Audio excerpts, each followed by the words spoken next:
আসসালামু আলাইকুম।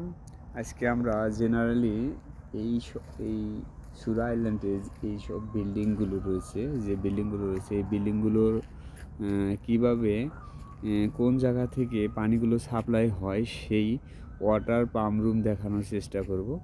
তে ওয়াটার পাম্প রুম দেখানোর জন্য চলে যাচ্ছি ওয়াটার পাম্প রুমে।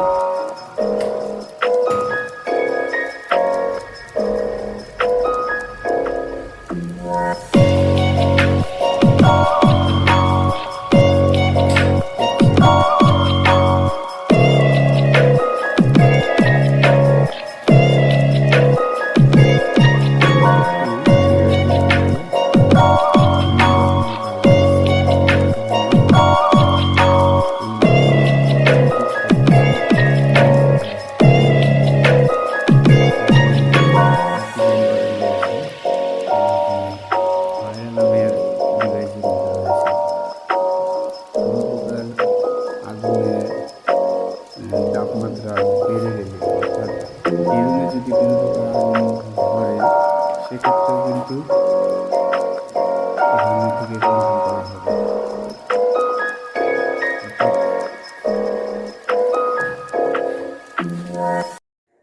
আসসালামু আলাইকুম।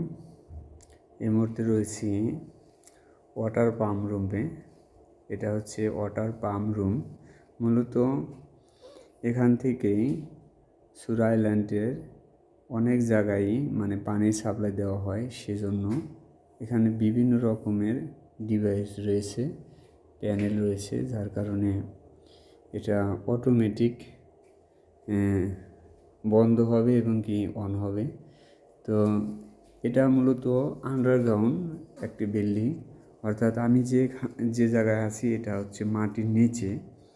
তো প্রতিটি প্যানেল, প্রতিটি ডিভাইসের বিভিন্ন রকমের কাজ রয়েছে।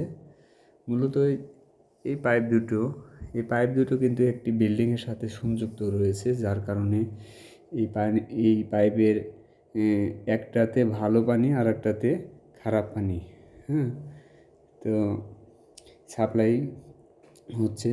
আর এগুলো হচ্ছে কেমিক্যাল বক্স, আর এগুলো হচ্ছে পাম্প মিটার। আর এপাশে রয়েছে, এটা দিয়ে মূলত নির্ণয় করা হয় কতটুকু পানি সাপ্লাই হচ্ছে।